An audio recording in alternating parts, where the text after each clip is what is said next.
ASMR book club because I'm tired. So that is exactly what we're gonna do. I'm sleepy, I'm tired. And I'm gonna read probably like, damn, I'm not even on part 2. I'm probably gonna read 1, 2, 3, 4, maybe like 4 chapters more of this book. And then I'm gonna go to bed. Probably like 4 chapters, depends on how big the chapters are. We'll see. I'm not quite sure how big the chapters are. Obviously, I didn't read it. I think Smudge, who's for being first, you get the first kiss of the day, possibly the only kiss that I will give out today. Who knows? Thanks. Yeah. I'm very tired today.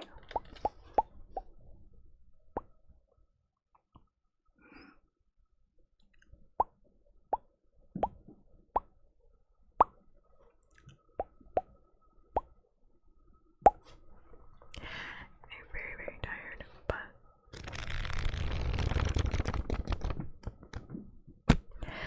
there's a lot of book that I do want to read, so I don't know why I'm having like a freak out. I saw a bug earlier, and now I keep thinking that it's inside of the book.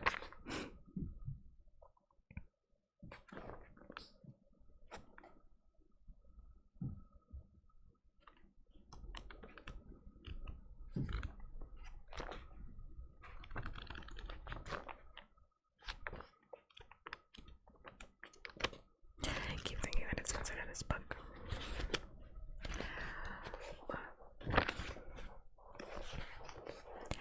To be completely honest, I usually start the first hour with it just chatting, but I kind of want to get into the book. I thought about it and I was like, I'm gonna keep a very tight schedule tonight. Actually, I'm not gonna play around. I'm gonna keep a very tight schedule. And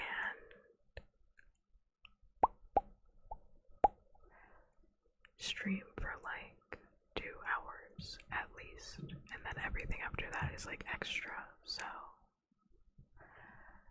we'll see. I want to just make sure I get through like 2 hours at least. So I don't want to spend the first hour talking tonight. Actually just gonna get back into it. So I don't remember quite literally anything that happened in the last book. Not a single thing. That's not true. I remember vaguely something. Ohio, I vaguely remember Gregor. Well, I had to retrace my steps. I gotta retrace my steps. It's exactly why I don't like to read. This is exactly why I don't like to take a break from reading, because then I'm like confused. You know, I'm like confused. I'm like confused after. Alright, let me see if I can retrace my thoughts. But first, lip balm, because I need lip balm.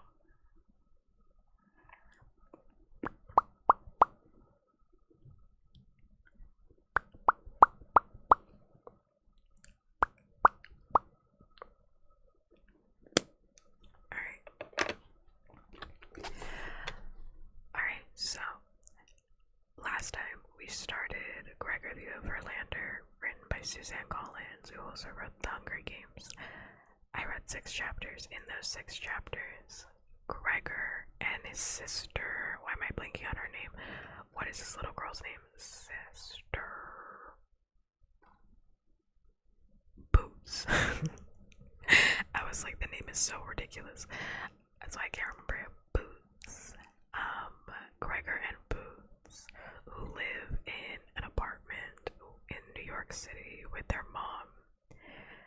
And only their mom, because their dad, well, their mom and their sister, but the sister went off to summer school had to stay behind in order to watch his sister, Boots, who's like 3 years old, 6. She's a toddler. Somewhere in between there. I cannot remember. She is a toddler. Gregor's like 13, question mark. Like 13. Definitely not older than Katniss Everdeen, so like 13 years old. And he's forced to do child labor. So he had to stay behind because his mom had to go to work because their father randomly disappeared one day.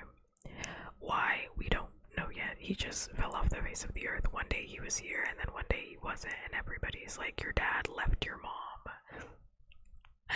Which is pretty fucked up that all the children and the adults are like, deadbeat father, why?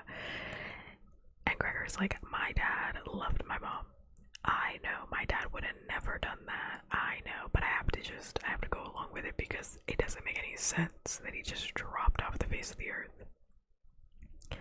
And we still don't know why, but it haunts Gregor because he's like, how can somebody just drop off the face of the earth? What the hell?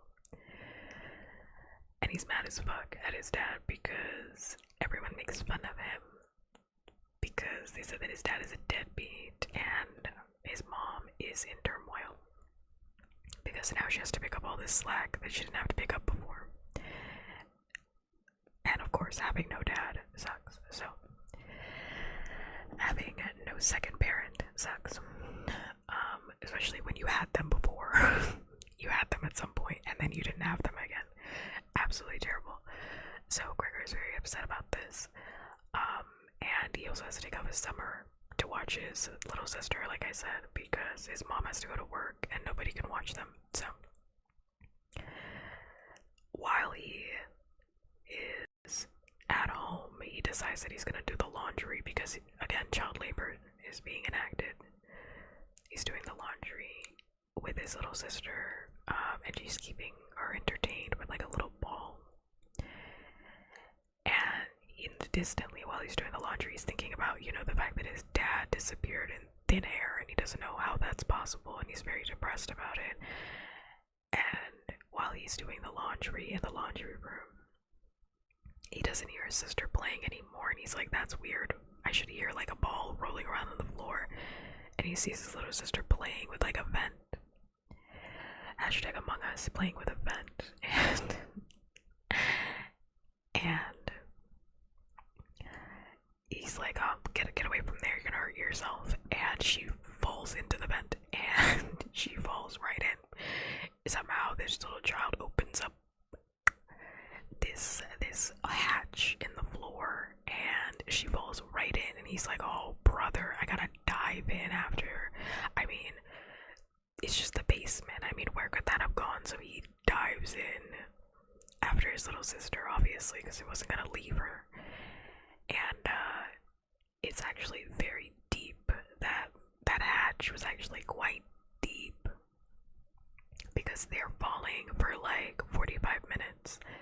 And Gregor's like, this was the basement of my New York apartment. What? How is there more? How is there more in here? And Boots is having a grand old time. She doesn't even know what's happening because she's like 4. Has no idea what's happening. Floating through the air. Gregor, on the other hand, is like, wow, I'm going to die. Once we hit the bottom of this thing, we're going to die. We're going to die. We're gonna slam into the floor and die instantly. And he's mad as hell. He's like, oh my god, I'm gonna die. But unfortunately, scratch that, unfortunately, miraculously, they survive. How do they survive? There's like this wisp, like white wisp in the air. There's like this white wisp in the air that kind of encircles the both of them, and he's like, what is that steam? Like, I don't know what this is. But it encircles them and it helps them land softly. We find out later, I feel like I'm gonna forget to say this, but we find out later, Gecko, I don't know what you want me to do when you type that. emoji. You did that, yes. You did that literally yesterday. I don't know what you want me to do.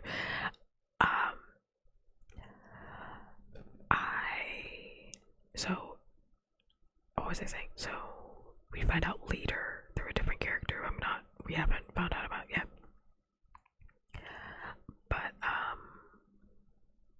that the wisp only shows up like in certain amounts of the year, and sometimes when people fall into the vent, which we're gonna get to, the fact that people fall into the vent all across the world, we'll get into that. They just die. Which is like, okay, yeah, they just splat on the ground and die. It's just like a thing that happens. Like sometimes the steam will get you and sometimes it won't, you know. Sometimes the steam is there and sometimes it's not. It just decides when it wants to be here. And when it's not here, ooh, I guess you're dead. Crazy. Insanity. So, they got lucky, miraculous.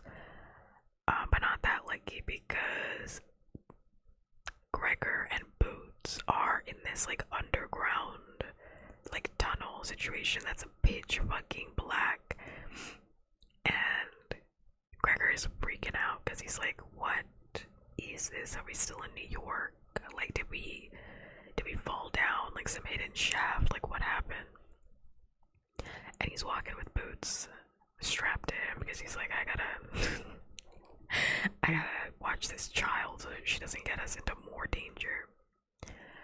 And roaches appear. I gotta like slide past this because I don't know what I'm supposed to say about this. Roaches appear, giant roaches, 3 foot, not even 3 foot, like 5 foot tall roaches appear, holding torches, roaches with torches, and they're like, hey bestie, just saw you fall down that hole, just saw you fall down the hole, you're gonna want to get out of here, because there's some real danger coming, you really shouldn't be here right now. And Gregor's like, oh my fucking god, are you a giant roach? And the roaches are like, we don't have time to be talking about how we're roaches, like we really gotta go. We'll take you to where we know it's safe. You know, we'll take you to like that big city, the big city. We trust you, we trust you, we trust you because we like your little sister. I don't know, they think she's like a princess. I don't know what that's all about. Frankly, I don't understand the roach side plot, but eventually I am sure it will be explained to me. They think she's like a princess for some reason. So they guide them out of the tunnel. And into I guess it's like a football field. It's like a underground football field where Gregor is seeing people, human-like individuals, riding on bats, and he's like, ooh. He's like, oof. I don't want to be here anymore. I really don't want to be here anymore. Wow, I really don't want to be here anymore. And they're playing like some sort of sport, and he sees this girl with a crown on her head, and it's like a tiara or something. It's like he can see that she's royalty, and he essentially says that she looks like a bitch. He essentially says she looks like a bitch, so she's probably a princess. And he's right, because she comes out the woodwork, she lands her bat, she's like, hey, I just traded with the roaches for you. Actually, we traded 5 baskets for you, so now we own you guys. Side plot, but we own you guys now. And Gregor is like, okay, by the way, they have purple eyes, I don't know, and they have very pale skin, they don't get sunlight down here, I don't know, the skin is so pale, you can see her veins underneath, translucent, one might say, very scary, very terrifying, scary, terrifying, all of the above. All of the above. But actually more scary than being sold for 5 baskets, but more scary than that. But Gregor is like, okay, I think me and my sister are gonna leave now. I think all this time while everything is happening, Gregor is like trying to figure out how the fuck he's gonna get him and his sister back up the tunnel. By the way, they fell for like 45 minutes. Down, down, down, down, down, down, down, down, down a shaft. And Gregor's like doing the math in his head. He's like, okay, 45 minutes, that's a 2-hour climb. I mean, I might be able to get back before dinner. He's delusional. He's like, okay, maybe if I strap boots to my back, you know, but she's kind of heavy, so I don't think I can do that. So how am I gonna climb up this shaft? He's still trying to figure it out in his head. So he tries to run. He tries to run because he's had enough of all this weird shit that's happening. He's like, okay, I've seen bats and roaches, and I think we just got sold for 5 baskets. I've had enough of this. I'm gonna run with my sister. And they shut that shit down, actually. They say nope.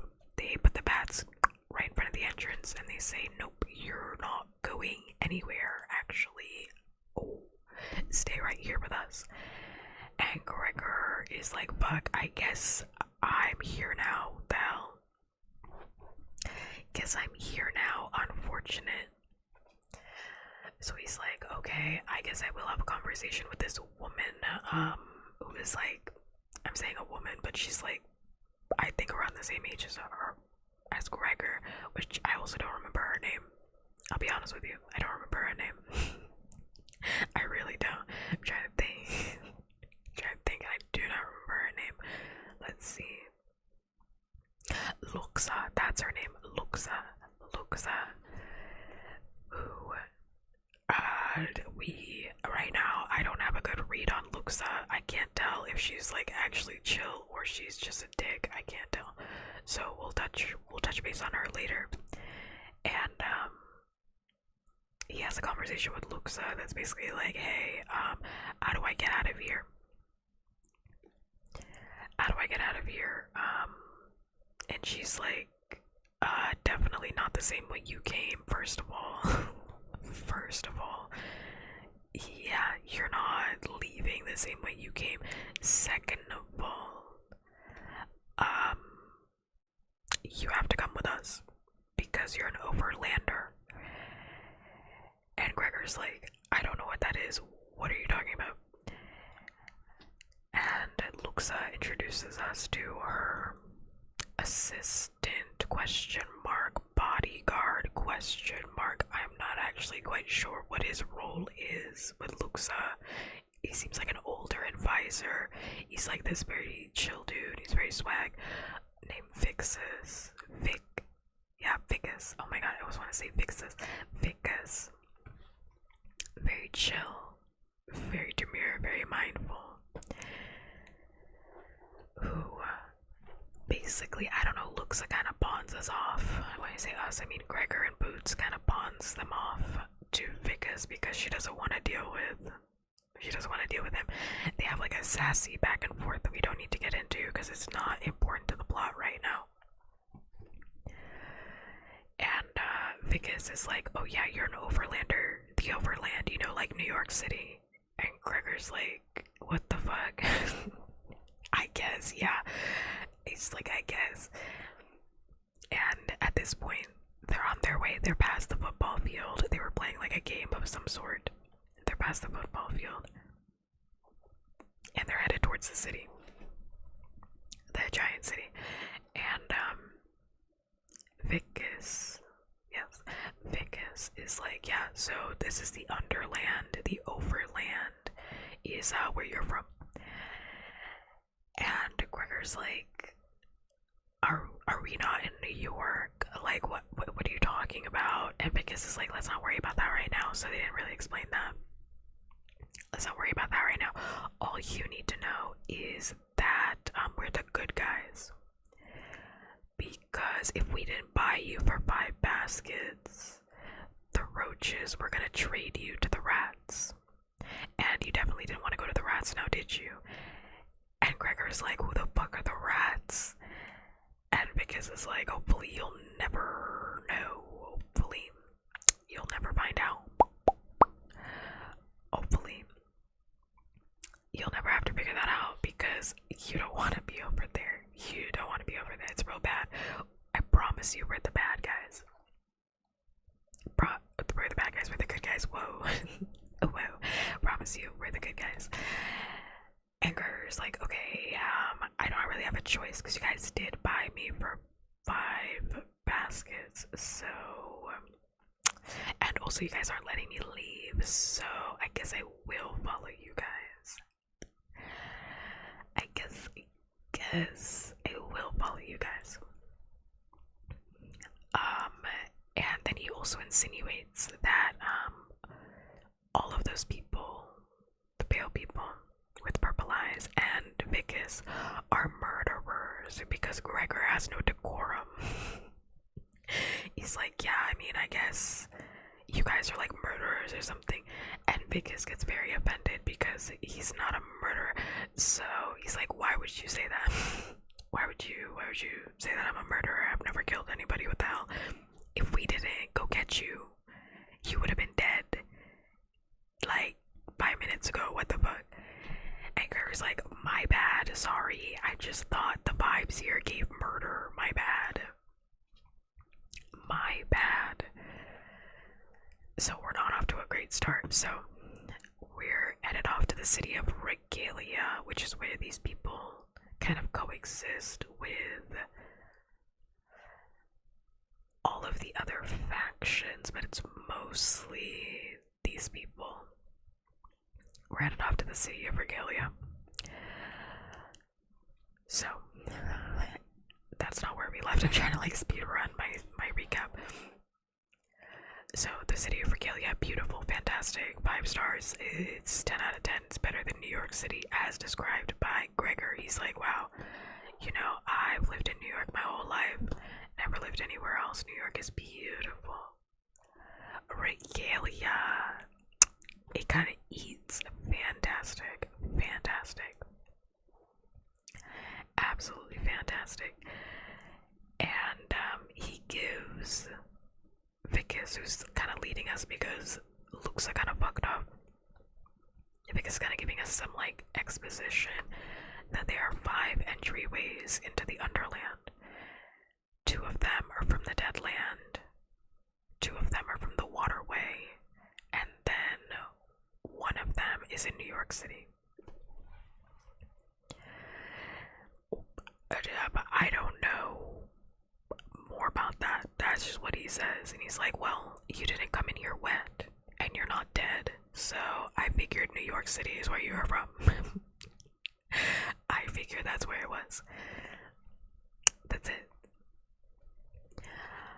And he also lets us know about the fact that because it's really hard to get into the Underland and people usually die from people hunting overlanders or creatures that exist down in the Underland hunting overlanders, it's quite rare that 2 overlanders would survive. So they're like, wow, this is fantastic. 2 overlanders survived. Yourself and your sister. Fantastic. This is great. We're gonna have a fucking feast tonight. Like, we barely ever get an overlander. Wow. They really like overlanders here. They're like, wow. Fantastic. And they head down. I'm skipping around a little bit because some of this exposition is important, but not that important to the central story. So I'm gonna skip. They head down. They get to the center of the city where the McMansion exists, which is just the palace. And the palace doesn't have any doors because there doesn't have any doors and no fucking windows until like 100 feet up, so that people can't scale the building and invade, which is not a great sign for the things that might come. But you know, they throw a rope down there, they throw a little ladder, they're able to get up, throw a rope from like the 3rd story, and they take their way up. Vicus is like, okay, you guys go shower and bathe, and then we're gonna have a big ass feast. I'm gonna leave you guys in the hands of the servants, and you guys are gonna be ready for dinner. And he fucks off. He gets the hell out of here. And then Gregor and Boots are left with these three servants who I honestly don't know if they're gonna be important or not. I have no idea. So I'm not gonna mention them. I'm not gonna mention them by name, but they kind of split Boots and Gregor up because Boots is a girl, and so she's a baby, so they're gonna go take care of her in the ladies' room while Gregor handles himself by himself in the men's sauna. And while he's in the sauna, this is where we kind of left off. While he's in the sauna, he's plotting on how the fuck they're gonna get out of here, which is certainly an interesting line of thought. He's looking for exits. He's like, okay, let me check the toilet. He's like, there's rushing water.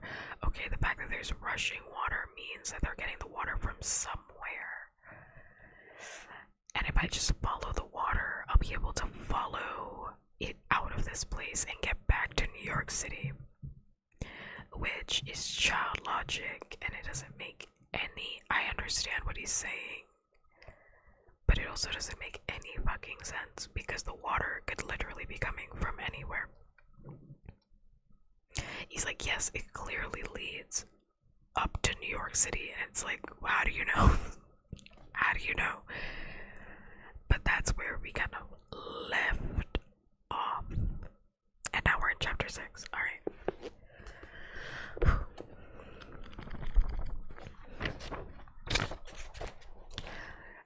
Right. As always, I'm gonna read until I want to pause, and then I'll pause and I'll say something else. Right. Chapter 6. Gregor scrubbed himself down using a sponge and some gloopy stuff he found in a bowl by the pool. He lathered his hair and even cleaned inside his ears, wanting to get every bit of Overlander's smell off of him. If he was going to try to escape, he needed to be as indistinguishable from his hosts as possible. On hooks by the pool hung a row of white towels. Gregor couldn't identify the thick woven fabric.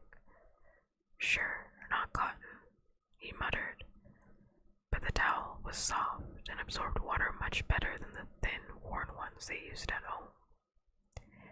He walked back into the changing room, drying his hair, and found his clothes had disappeared. In their place was a neat pile of smoky blue garments, a shirt, pants, and what seemed to be underwear. They were much finer than the towels. The cloth ran silkily through his fingers.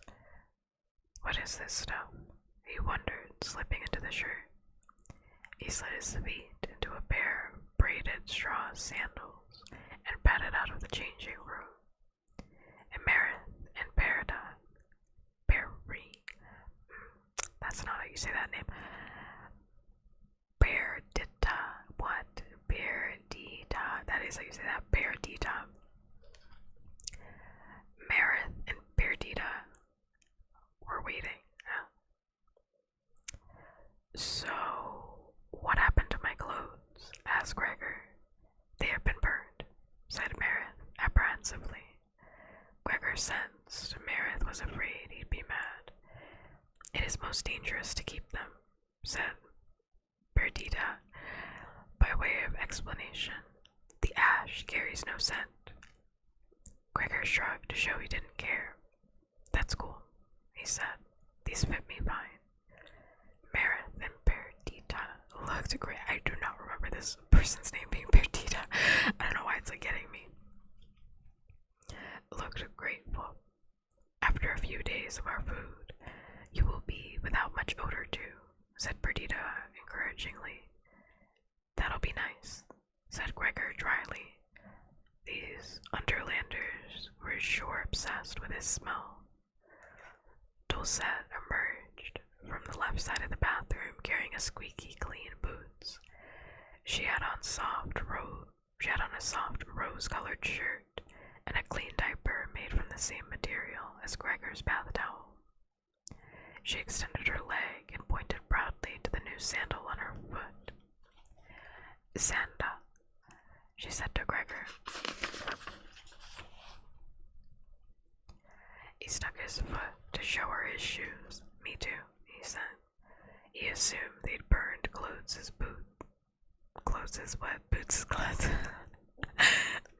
clothes as well. He tried to remember what she'd been wearing in case he had to explain the missing stuff to his mom. One dirty diaper, no loss. One pair of scuffed pink sandals her feet were growing out of anyway. One stained t-shirt. It would probably be okay. Gregor didn't know exactly what he would tell his mom about the Underland. The truth would scare her to death. He'd work out something when they got back to the laundry room.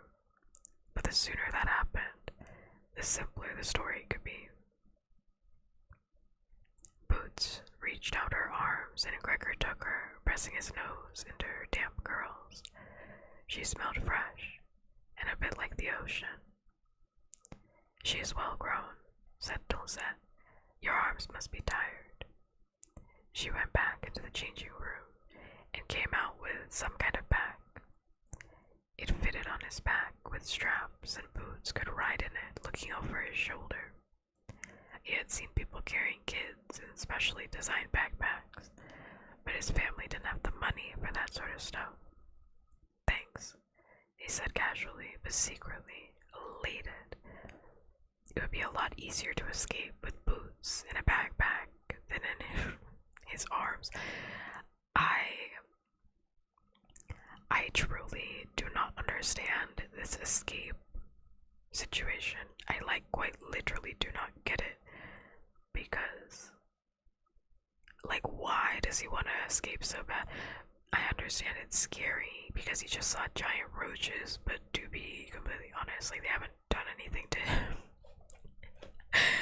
They haven't really done anything terrible to him, and he does not know how to get out, so I don't know why.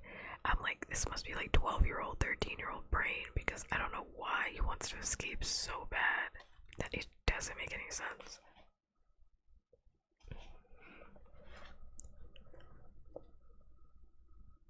Dulcet led them up several staircases and through a maze of halls. They eventually wound up in a long room that opened out onto a balcony. "This is what we call the High Hall," said Dulcet. "I think you guys forgot the roof," said Gregor, while the walls were decorated with the greatest care. There was nothing but a black cavern above their heads. Dulcet laughed. "Oh, no. It is meant to be so. We entertain here often, and many bats can arrive at once." Gregor imagined the bottleneck 100 bats could cause trying to get in the door downstairs. He could see the advantage of a bigger landing strip. Vicus was waiting for them by the balcony with an older woman. Gregor guessed she might be around his grandma's age, but his grandma was stooped and moved painfully from arthritis. This woman stood very straight and looked strong. "Gregor and Boots the Overlanders, my wife, Solivet," said Vicus. "Hey," said Gregor, "nice to meet you." But the woman stepped forward and offered both her hands to him. The gesture surprised him. No one else had made any effort to touch him since he'd landed.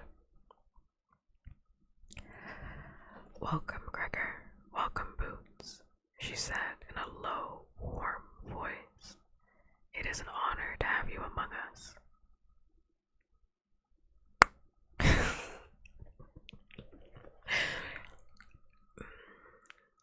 "Thanks," Gregor mumbled, confused, because she was throwing his prisoner status off balance. She really made him feel like someone special. Also, Gregor thinks he's a prisoner. I think because they bought him for 5 baskets, but like, I also think it's because he's 13 and he doesn't know any better. Because, like, I know I just said, like, why does he want to escape so bad? It sounds like I'm not understanding. It's because he thinks he's a prisoner. However, it's common sense that, like, it seems like illegal things happen here. Bad things happen here to overlanders. And they had to trade with the roaches. Otherwise, the roaches were going to send the overlanders to the rats, and they don't want to be there.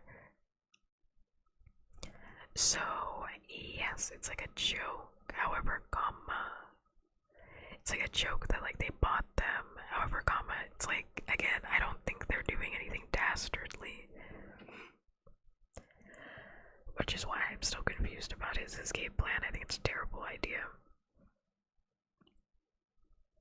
Said Boots, and Sullivan reached up to pat her cheek. Vickers tells me you are very anxious to return home.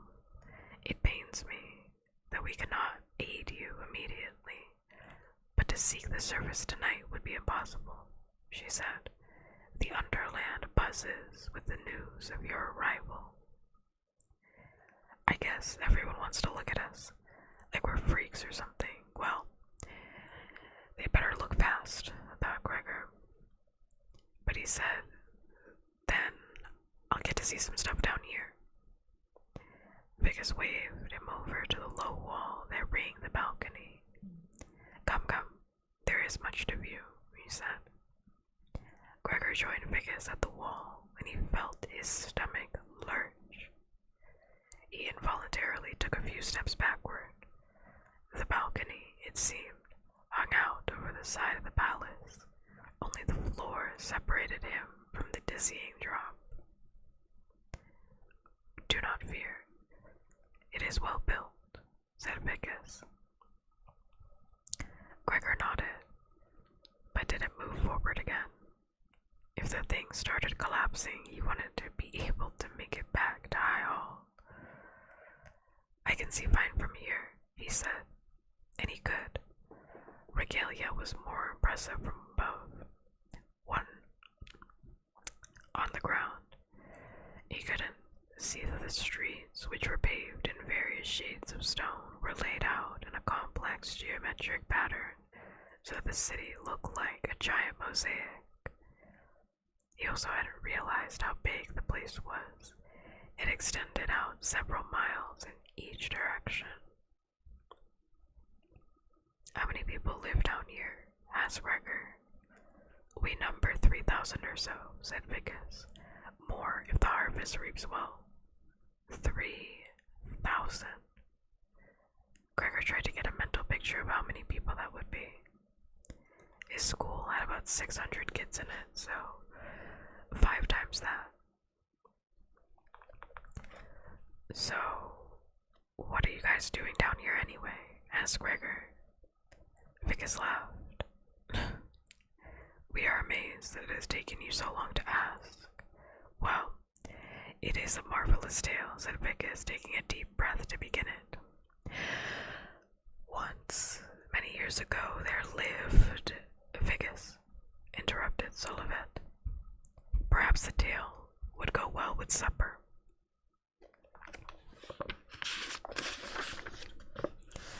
Gregor silently thanked her. He was starving, and he had a feeling Vickers wasn't the kind of guy to leave out any details. The dining room was off the high hall. A table had been set for 8. Gregor hoped Dulcet would be joining them, but after tucking Boots in a sort of high chair, she backed up several feet from the table and stood. Gregor didn't feel comfortable eating with her standing there, but he thought he might get her in trouble if she said something. I think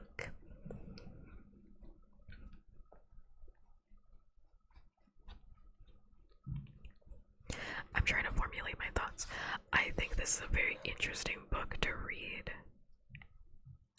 second after reading The Hunger Games, because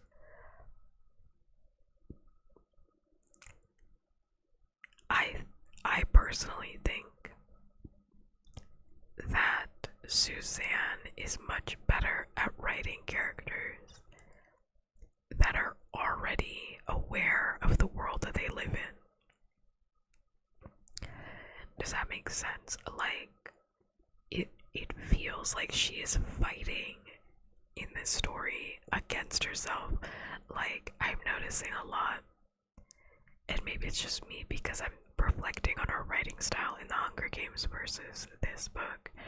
It feels like she's fighting herself to get all of the exposition out as quickly as possible, because she would really like to start talking about whatever shit is about to go down in this story, but she like desperately has to finish the exposition. And I wonder, because Gregor is essentially like the self-insert character, and I find it interesting because Gregor doesn't know anything about this world that we now exist in. He knows about New York, but he doesn't know anything about the Underland. And I find it interesting that in the Hunger Games, I would argue that there really isn't a self-insert character, because Katniss Everdeen is very much aware of the world that she exists in, to an almost, like, I wouldn't even say to an almost, like, to a dramatic extent. Like, she's so aware of the world that she lives in that she's like, oh, I'm not gonna have kids because this world sucks so bad. It's like one of the first things that people actually mischaracterize her for. It's like one of the first things that we learn about her is that she likes children, however, will never have one because the world that she exists in is so awful that she couldn't imagine bringing a child into it. It's like the first thing that we learn about her, which is really interesting. It was just me talking about the Hunger Games, but it's like really interesting because then it's also the last thing that we end on in Mockingjay. It's the first thing, one of the first things we learn about Katniss, and it's the way that the books end. It's like, ooh, parallels. Ooh, I see you. But like in this one, and I know it's a different story, but it just feels like she is like, okay, we're gonna get introduced to like the roaches, and we're gonna get introduced to this, and we're gonna get introduced to that. And I wonder if that is why Suzanne wrote a character more like Katniss in her second book or her second series, because she was like, I don't want to do that again. She's like, because it seems like she works much better with well-established characters versus a kind of fish out of water. I think you can argue that Katniss Everdeen is kind of a fish out of water because she obviously is new to the Hunger Games. However, I feel like that argument doesn't really stand up because Katniss also grew up watching the Hunger Games the whole time, versus a character like Gregor, who is completely blind in this story. So we need like 3 times the exposition to understand the world around us. And I think as a result, because there's twice as much exposition, it feels like less natural. You know, like something about it feels less natural. It's kind of giving like, and I don't know if at this point I mean that what I'm about to say in a good way or a bad way, but like it's kind of giving Disney Channel. And I don't know if I mean that in a good way or a bad way yet. Like it does kind of feel like Disney Channel original movie, where it's like, alright, the first 30 minutes of this Disney Channel original movie are going to be like nothing but exposition. Because we just gotta set up this world. We gotta set it up quickly. And that's what it feels like so far. Because, I don't know, I'm just thinking about the fact that, like, we are in chapter 6. No, yeah, we're in chapter 6. We are in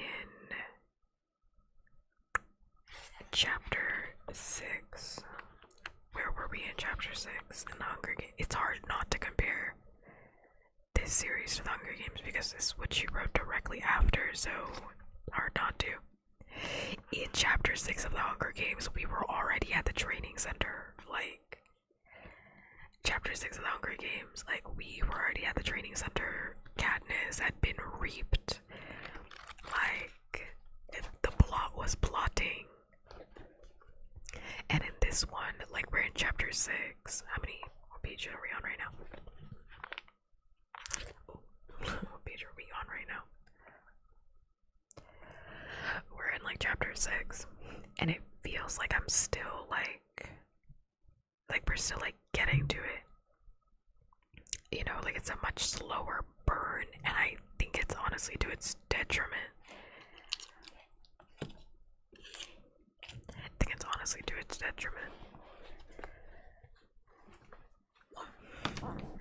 Not that I'm having a bad time with the book, but I can't help but notice it. Where I'm like, where is the central plot? Like, I feel like we don't have it yet. Okay. But let's see if we can find it this chapter.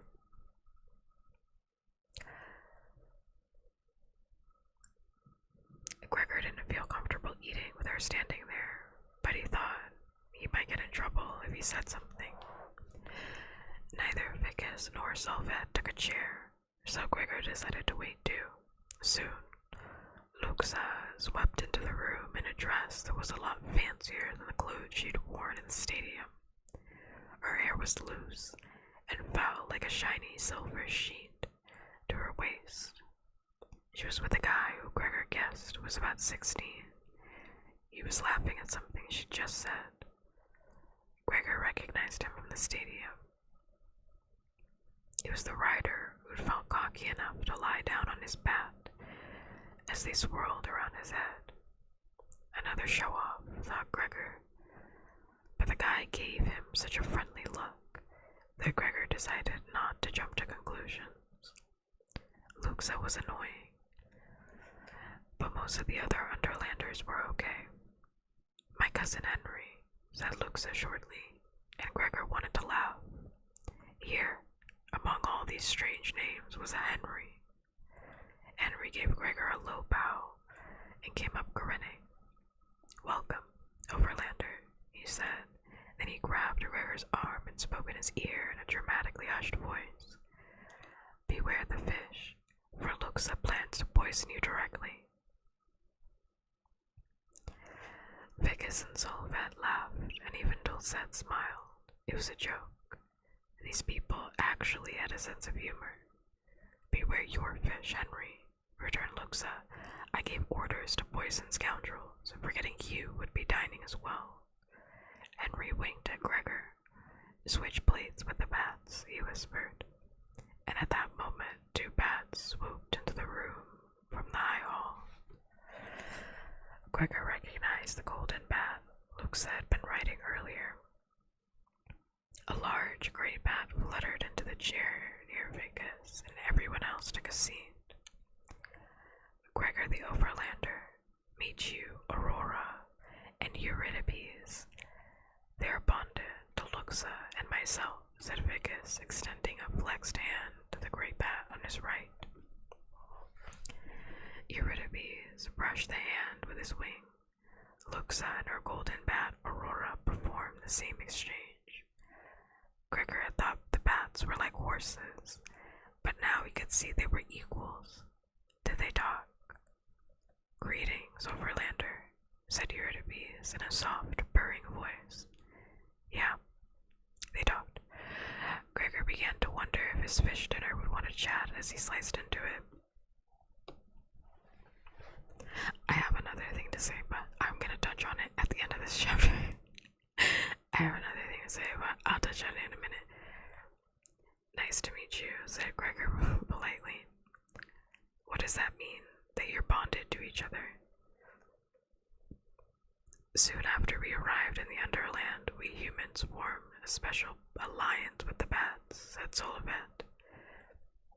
Both sides saw the obvious advantages to joining together, but beyond our alliance, individual bats and humans humans may form their own union. That is called bonding. What do you do if you're bonded to a bat? Asked Gregor. I mean, besides play ball games together. There was a pause, in which glances were exchanged around the table. He'd said something wrong again. You keep each other alive, said Luxa coldly. It had seemed like he was making fun of something serious. Oh, I didn't know, said Gregor. Of course not, said Solivet, shooting a look at Luxa. You have no parallel in your land. And do you bond with the crawlers too? Asked Gregor. Henry snorted with laughter. I would as soon bond with a stone. At least it could be counted on to not run away in battle. Luxa broke into a grin, and perhaps you could throw it. I suppose you could throw a crawler. But then I would have to touch it, said Henry, and the two cracked up. The crawlers are not known for their fighting abilities, said Vicus, by way of explanation to Gregor. Neither he nor Solivet were laughing. He turned to Luxa and Henry. Yet they live on. Perhaps, when you can comprehend the reason for their longevity, you will have more respect for them. Henry and Luxa attempted to look serious, although their eyes were still laughing. It is of little consequence to the crawlers whether I respect them or not, said Henry lightly. Perhaps not, but it is of great consequence whether Luxa does, or so it will be in some 5 years when she comes of age to rule, said Vicus. At that time, foolish jokes at the crawler's expense may make the difference between our existence and our annihilation. They do not need to be warriors to shift the balance of power in the Underland. This sobered up Luxa for real, but it killed the conversation. An awkward pause stretched into an embarrassing silence. Gregor thought he understood what Vicus had meant. The crawlers would make better friends than enemies, and humans shouldn't go around insulting them. To Gregor's relief, the food arrived, and an Underlander servant placed a half-circle of small bowls around him. At least 3 contained what looked like various types of mushrooms. One had a rice-like green, the smallest contained a handful of fresh greens. He could tell by the skimpy portion that the leafy stuff was supposed to be a big treat.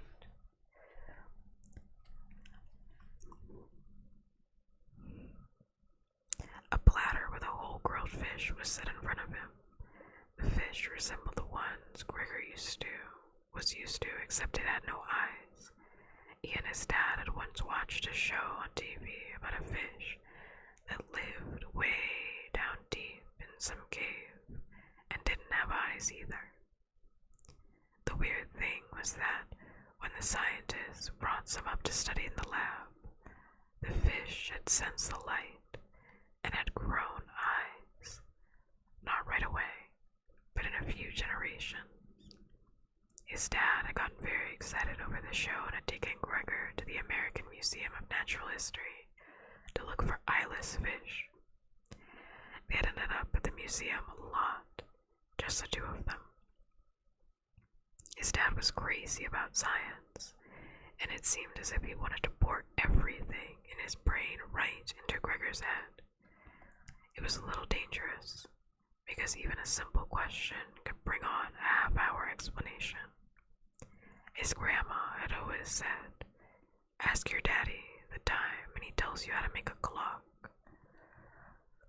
But he was so happy explaining, and Gregor was just happy being with him. Besides, Gregor had loved the rainforest exhibit and the cafeteria with french fries shaped like dinosaurs.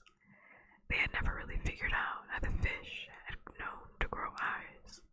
His dad had had some theories, of course, but he couldn't explain how the fish had been able to change so fast. Gregor wondered how long it took people to become transparent with purple eyes. He turned to Vicus. So, you were gonna tell me how you got down here? While Gregor tried not to wolf his food, which turned out to be delicious, Vicus filled him in on the history of regalia. Not all of it was clear, but it seemed the people had come from England in the 1600s. Yes, they were led here by a stone mason, Juan Bartholomew of Sandwich. Juan Bartholomew of Sandwich, said Vicus, and Gregor had to work to keep a straight face. He had visions of the future. He saw the Underland in a dream, and he set out to find it. Sandwich and a group of followers had sailed to New York, where he got on famously with a local tribe. The Underland was no secret to the Native Americans, who had made periodic trips below the earth for ritual purposes for hundreds of years. They had little interest in living there, and didn't care if Sandwich was mad enough to want to. Of course, he was quite sane, said Vicus. He knew that one day the earth would be empty of life, except what was sustained beneath the ground. Gregor thought it might be rude to tell Vicus that billions of people lived up there now. Instead, he asked, so everybody just packed up and moved down here? Oh, heavens no. It was 50 years before the 800 were down and the gates to the Overland sealed. We had to know we could feed ourselves and have walls to keep us safe.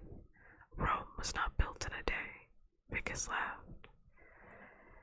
This was how Fred Clark the Overlander said it. What happened to him? Asked Gregor, spearing a mushroom. The table got quiet. He died, said Solovet softly. He died without your son. Gregor lowered the mushroom to his plate. He looked over at Boots, who was covered from head to toe in some kind of mushy baby stew. She sleepily finger-painted on the stone tabletop with the gravy. Our son, thought Gregor. Had it set? Was it bedtime? Had the police gone? Or were they still questioning his mom? If they had gone, he knew where she'd be, sitting at the kitchen table, alone in the dark, crying. Suddenly, he couldn't stand to hear another word about the Underland. He just had to get out of it. Chapter 7. Okay, so what I was gonna say is that I have mixed feelings about this book. I feel like this is a slow burn, and I talked about that like 30 minutes ago. I feel like this is a slow burn, so I'm going to stick with it. However, I don't know. I don't think. And this is also our first book, though, so I'm trying. I'm trying not to be mean because I'm also understanding. I can't imagine that this was the first thing that she ever published, because your best-selling novel cannot be the first thing that you publish most of the time. Usually you publish under a pseudonym or something. So I can't imagine that this was the first thing she ever published. I'm sure. I do know this is the first thing she ever published under her own name. However, it's just I can see, it feels like I can see so clearly,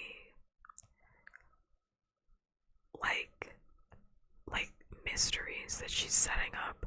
However, I do not think Miss Suzanne Collins is good at comedy. That I know some people would probably stone me for that. I don't think Suzanne Collins is good at comedy. I think her strength is actually in her dark writing. She's very good at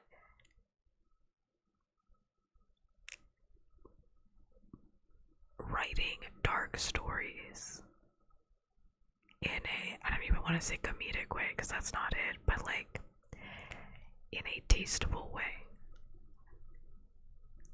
Like, I don't ever feel like when she's tackling a subject, it's like exploitative in any way, like done for shock value. I feel like every time she talks about something, it has a purpose. There's a plan for it. However, the comedy, she's not good at it. And I don't know why. I've noticed it the whole time in the book. I just haven't said anything until this moment. Because when he was like, it felt like a Josh Whedonism. Like when she, what did he say? Yeah, it felt like the Star Wars moment where he's like, Gregor's like, do the bats talk? And then the bat Eurydice talks, and he's like, they talk, and it's like, that felt very much like they fly now. They fly now. In Star Wars, like, it's a little like, I'm biting my teeth, I'm cringing, I can't help but cringe, I don't like it, I don't like it, and it's like, I don't know, I just see so many, like, little good pieces in this book. However, I think it's like weighed down. It's like weighed down by like all of this other stuff, and it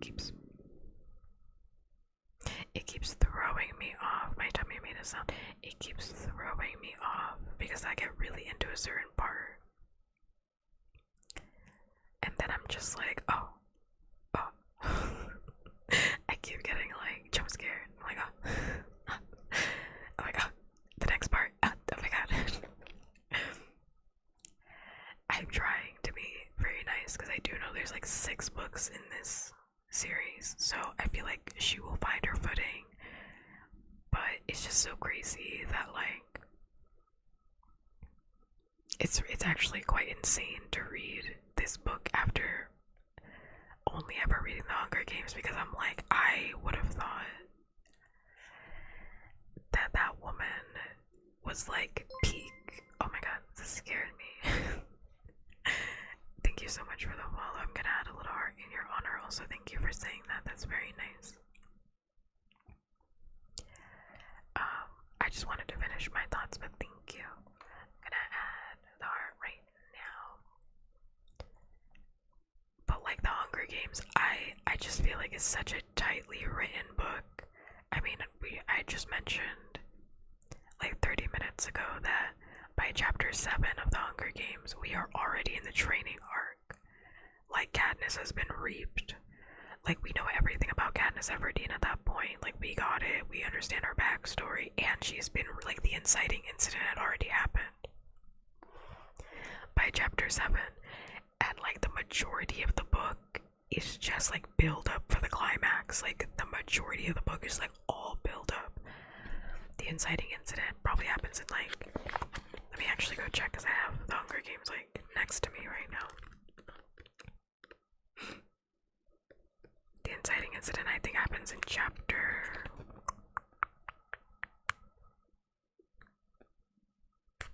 It happens in chapter 2.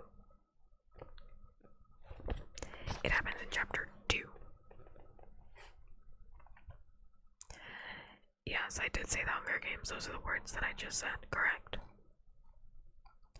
Correct. Those are the words I just said.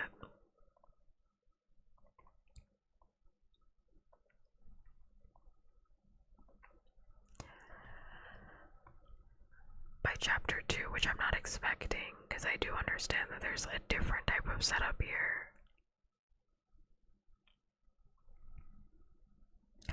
Gecko, you know it's not. because you were here for all the Hunger Games streams, so you know it wasn't. I don't know. I don't know why you're lying. Like, you weren't here for when I read the Hunger Games.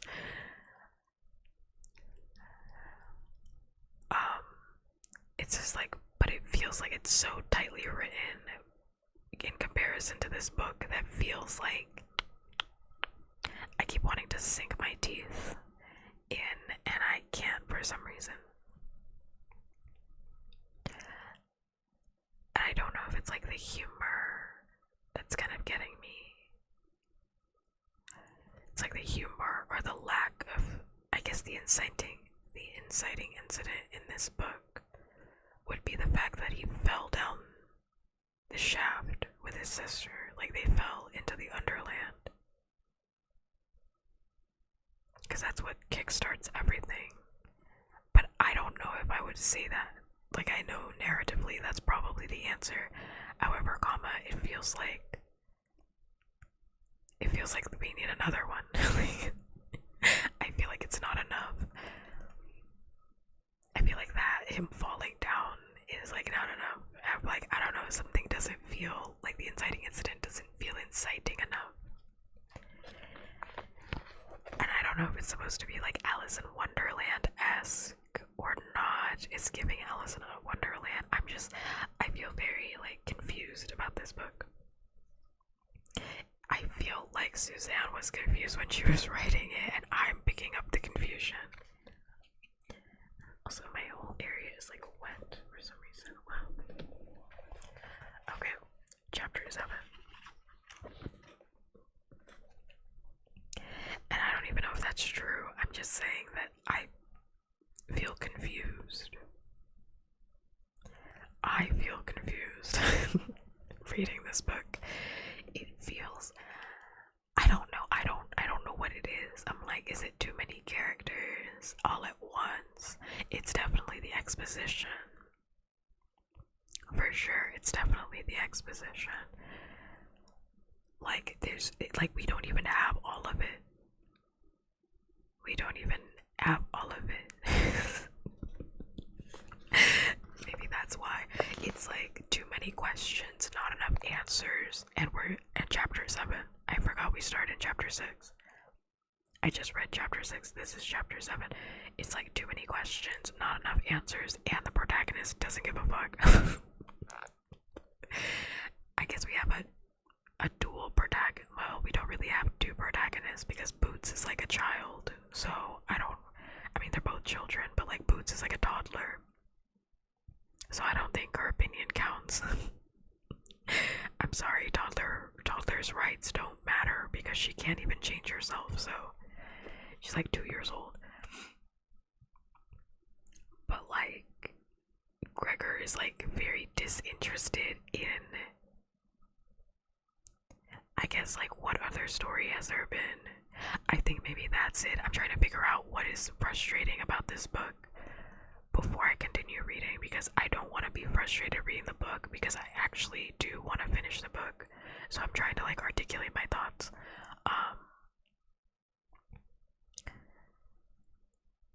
I think that's the piece, because like in the Hunger Games, and I have to keep comparing it to the Hunger Games because like Suzanne Collins only wrote 2 book series, so I can't be like there are other books, she only wrote those 2. She said, I'm gonna write Gregor the Overlander and then I'm gonna write the Hunger Games. Those are the 2 books I'm going to write. So I have to keep comparing it to the Hunger Games because like it's just a very stark difference in writing. Because in the Hunger Games, Katniss also does not give a fuck about the Hunger Games, truthfully. She does not care. However, she has to give a fuck. She has to give so much of a fuck because she cannot afford to die. She can't. And in this one, so it puts the protagonist in a very interesting spot because this character that truly does not want to care has to care so bad. Has to care so bad about every single part of the Hunger Games. Right? So that I think like adds to the story in comparison to like Gregor, who is like, I just want to go back home. I want to go back home my mom, and it's like,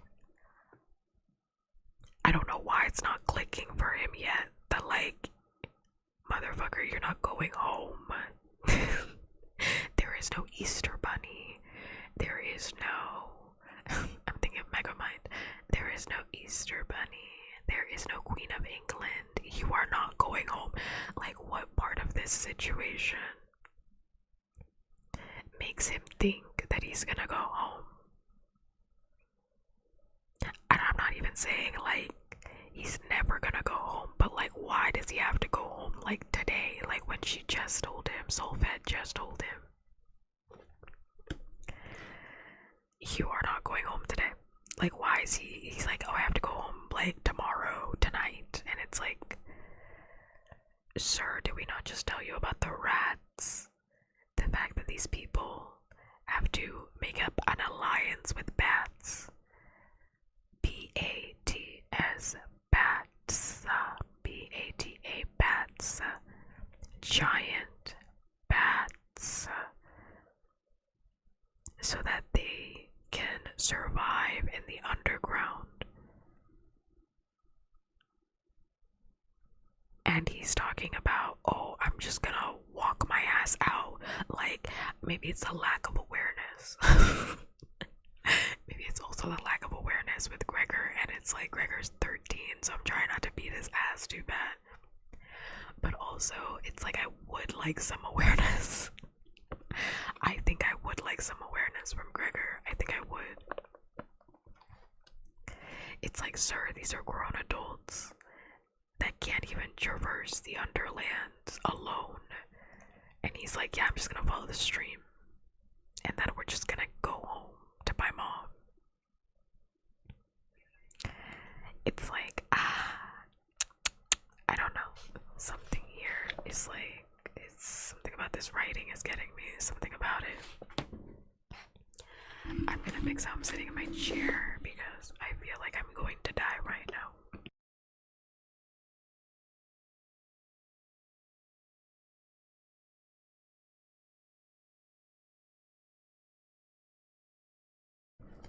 I was uncomfortable. Okay. Yeah, it's just something is getting me. I'm gonna keep pushing through though. If by the end of the book it doesn't find itself, I don't know if I'm gonna read the second one, but I'm trying to trust in the process, so let's see. Chapter 7. The darkness pressed down on Gregor's eyes until he had felt a physical weight, like water. He had never been completely without light before. At home, street lights, car headlights, and the occasional flashing fire truck shone in the tiny window of his bedroom. Here, once he'd blown out the oil lamp, it was as if he had lost sense of sight entirely. He had been tempted to relight the lamp. Meredith told him that torches burned all night long in the corridor outside his room, and he could rekindle the flame there. But he wanted to save the oil. He'd be lost without it once he got out of regalia. Boots made a snuffling sound and pressed her back deep into his side. His arm tightened around her. Servants had prepared separate beds for them. But Boots had climbed right in with Gregor. It hadn't been hard to get the Underlanders to excuse them for bed. Everyone could see Boots could barely keep her eyes open, and he must have looked pretty ragged himself. He wasn't. Adrenaline was pumping through him so fast, he was afraid that people could hear his heart beating through the heavy curtains that shut off their bedroom from the hall. The last thing he could do was sleep. They had been invited to bathe again before bed. It was something of a necessity for Boots, who in addition to stew had conditioned her girls with some kind of pudding. Gregor hadn't objected either. The water gave him a quiet place to think out his escape plan. It also gave him a chance to ask Dulcet about the water system in the palace without seeming suspicious. How do you guys have hot and cold running water? He asked. She told him the water was pumped from a series of hot and cold springs, and then it just empties back into a spring. He asked innocently. Oh no, that would not be fresh, said Dulcet. The dirty water falls into the river beneath the palace and then flows to the waterway. It was just the information he needed. The river beneath the palace was their way out. Even better, it led to the waterway. He didn't know what that was exactly, but Vickers had mentioned it had 2 gates to the Overland. So, I can already tell that the next part of this book is gonna piss me off. I'm preemptively just going to say that. I can already tell that the next part of this book is gonna piss me off because I clocked this from a mile away. I swear he's gonna get somebody killed. I feel like that is gonna be like the actual inciting incident here. Because I don't know where the story is going, but like, I think the problem is that Gregor is not taking this shit seriously. Like, it's kind of blowing me a little bit. If I fell down into a magic hole and a giant cockroach, la cucaracha, talked to me. Multiple cockroaches talk to me. Giant, big cockroaches talk to me with their mouths, and then guided me to a kingdom in which there are people that exist down here that fly with talking bats. I think I would want to assess who else lives here before I start walking around. Who else lives here? How big is the Underland? Once again, they fell for 45 minutes. Gregor was falling for so long, he literally thought he was dreaming. He was like, oh my god, am I dreaming? We've been falling for ages. They were falling in that shaft for so long. And now he's talking about I'll just follow the river. I feel like he's going to get somebody killed and then he's gonna lock the fuck in. I don't know what it is about children. This is why I don't read YA most of the time, because children, I'm going to strangle you. Because, like, what are you talking about? Like, what is he talking about? He's like, Vickers mentioned 2 gateways to the Overland. What if they are being guarded? Have you ever considered that? What if the gateway is like 60 feet off the ground? What if it's deeper in the Underland? Like, these are questions. He doesn't even have a map. He doesn't even have a map. He has no idea how big the Underland is, and he's like, I'm just gonna walk. So I feel like the next 3 chapters are really about to grind my gears, Peter Griffin style, okay? And I'm gonna just preemptively say that, because I feel like this is foolishness, and I don't like foolishness. I understand he's a child, but I also don't like stupid characters, so I can't fight that about myself. I understand he's a child, but I don't like stupid characters. I feel like it made more sense in the Graveyard Book, written by Neil Gaiman, who's a piece of shit, but like when we read that last year, and in a Graveyard Book, when like nobody was like literally like 5 years old, and he was ignoring everybody, and he was like, I'm gonna go do my own shit. I wanna do hood rat shit with my friends. And he got himself trapped attention. And then he never did that shit again. But it also made sense that he would do that. Like, I saw that from a mile. Oh my god, that scared the shit out of me. I saw that from a mile away. Because he is literally 5 years old. He is 5 years old compared to grown ass Gregor. Like, you are too old. Whoa. So sorry. Back to back noises. My god. Scary. Grown ass Gregor. He's like too old to not be thinking about all these plans, especially because he's taking, I think it's like extra bad. It would be one thing if he was just by himself, but it's like extra bad because he's taking his little sister with him, his toddler sister with him on this stupid ass plan, on this dumb fucking plan that he has no idea if it's gonna even be successful. He's too old to be doing all of this, in my personal opinion. And my rant is over, and I will finish reading now. I'm just gonna keep hearing that Discord notification. I don't know why I keep hearing it. I don't know why I keep hearing it. Let's see.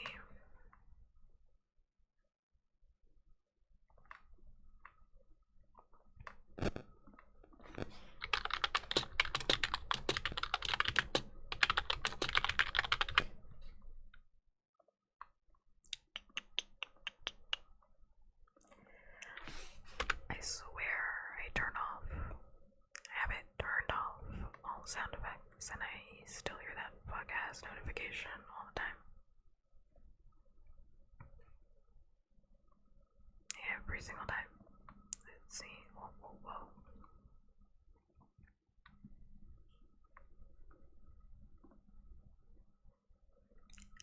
Let's see. I want to check first.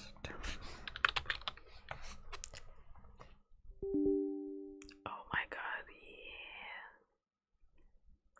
It's like the loudest thing of all time. There you go. The loudest thing of all time. Just have it on. Run, run, run. Let's see. Whoa, whoa, whoa. This one.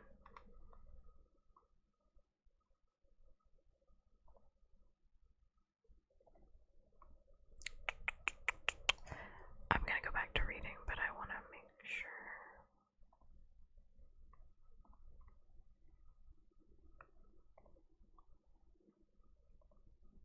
Yeah, I definitely have that thing active, and I still hear it loud as hell.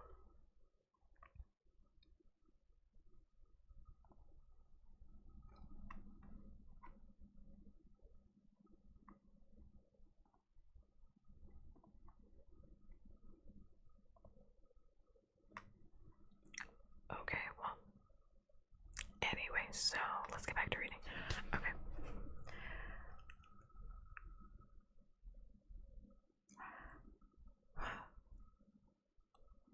Boots stirred in her sleep, and Gregor patted her side to quiet her.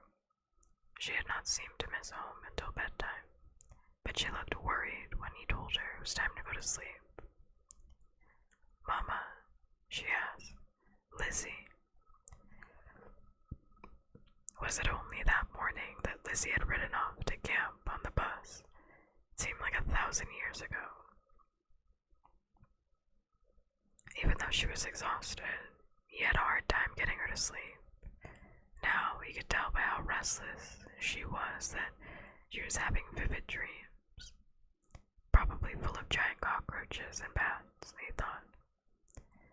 He had no way to tell how much time had passed. An hour, 2. But what little noise he had been able to hear through the curtain had ceased. If he was going to do this thing, he needed to get started. Gregor gently disengaged himself from Boots and stood up. He fumbled in the dark and found the sling Dulcet had given him, trying to position Boots inside it proved tricky. Finally, he just squeezed his eyes shut, and let his other senses work. That was easier. He slid her in and slung the bag on his back. Boots murmured, "Mama," and her head fell against his shoulder. "I'm working on it, baby," he whispered back, and searched the table for the lamp. That was all he was taking: Boots, the bag, and the lamp. He'd need his hands for other things. Gregor groped his way to the curtain and pushed the edge aside. There was enough torchlight from the far hall, for him to make out the passage that was empty. The Underlanders had not bothered to post guards at his door now that they knew him better. They were making an effort to make him feel like a guest. And anyway, where would he go? Down the river, he thought grimly, wherever that leads. He crept along the hall, taking care to place each of his bare feet silently. Thankfully, Boots slept on. His plan would disintegrate if she woke before he got out of the palace. Their bedroom was conveniently close to the bathroom, and Gregor followed his way to the watery sound. His plan was simple. The river ran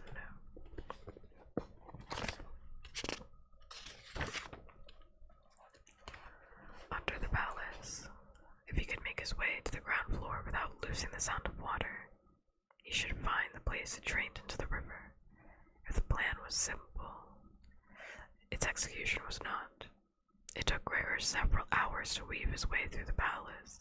The bathrooms were not always near the stairs, and he found himself having to backtrack so that he wouldn't lose the sound of rushing water. Twice, he had to duck into rooms and hide when he spotted Underlanders. There weren't many about, but some sort of guards patrolled the palace at night. Eventually, the sound of water became stronger, and he made his way to the lowest level of the building. He followed his ears to where the roar was the loudest and sneaked through a doorway. For a moment, Gregor almost abandoned his plan. Wendell said river. He had imagined the rivers that flowed through New York City. But this Underland river looked something out of an action-adventure movie. It wasn't terribly wide, but it ran with such speed that the surface was churned into a white foam. He couldn't guess its depth, but it had enough power to carry large boulders by as if they were empty soda cans.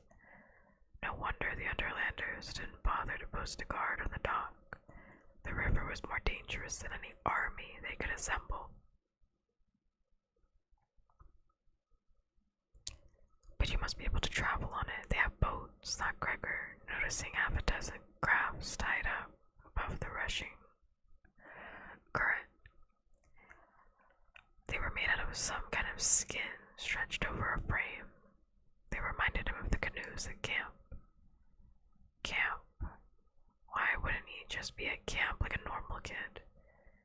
Trying not to think about the popping boulders, he lit his oil lamp from a torch by the dock.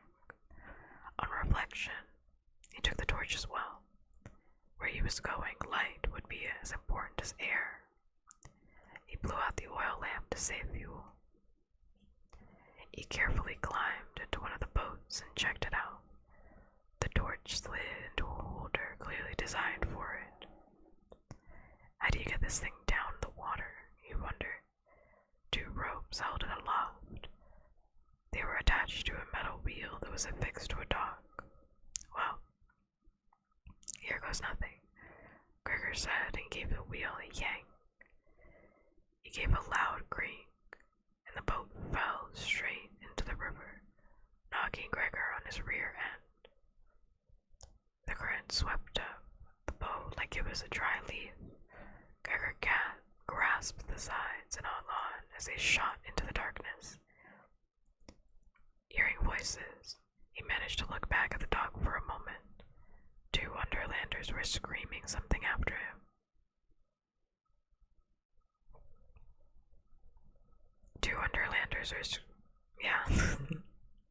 My bad. sight. Would they come after him? Of course they would come after him, but he had a head start. How far was it to the waterway? What was the waterway? And once he got there, where did he go next? He should have been thinking about all of these motherfucking questions before he brought his fucking baby sister on this stupid adventure. Gregor would have been more concerned about these questions if he wasn't trying so hard to stay alive. Along with the boulders, he had to dodge the jagged black rocks that jutted out of the water. He found an oar lying along the bottom of the boat and used it to deflect the canoe off the rocks. The temperature of the underland had felt comfortably cool since he had arrived, especially after the 90-degree heat of his apartment, but the cold wind whipping off the water made goosebumps rise on his flesh. Gregor, he thought he heard someone call his name. Was it his imagination, or no? There it is again. The Underlanders must be closing in on him. The river swerved, and suddenly he could see a bit better. A long cavern lined with crystal shimmered around him, reflecting back his torchlight. Gregor made out a glittering beach flanking one side of the river up ahead. A tunnel led from the beach into the dark. On impulse, Gregor pushed off the rock and pointed the canoe toward the beach. He paddled desperately with the oar for the shore. Staying on the river was no use. The Underlanders were breathing down his neck. Maybe he had time to pull up on the beach and hide in the tunnel. After they'd pass, he could wait a few hours and try the river again. The canoe slammed into the beach. Gregor caught himself just before his face hit the bottom of the boat. Boots jerkily parted awake and cried a little, but he soothed her back to sleep with his voice as he struggled to pull up his craft across the sand with one hand while carrying the torch with the other. Shh, shh, it's okay. Go back to sleep. My bad, she murmured, and her head plopped back onto his shoulder. Gregor heard his name in the distance and sped up. He had just reached the mouth of the tunnel when he ran headfirst into something warm and furry. Startled, he staggered back a few paces, dropping the torch. To be completely honest, again, this whole escape thing does not make any sense. Because, they also fed you. They fed you. I think it would make much more sense if Gregor, if they treated him like an actual prisoner and then he escaped and did all this. The fact that, they clothed him and they fed him and they were nice to him and they explained, the whole story to him and then he still ran away is, so stupid to me. It's, so stupid to me. Especially after they told him there are worse things in here than us. We're the good guys.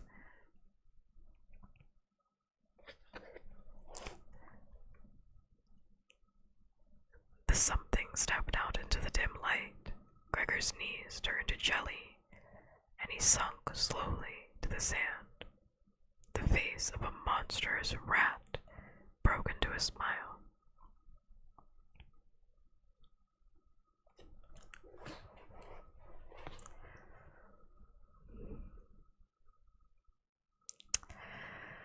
Chapter 8. I'm just gonna read through it because I could be here all night complaining, but I already know what the fuck is about to happen. I know he's about to find out exactly what the hell why he should have just stayed his ass inside the palace. Gonna find out real soon.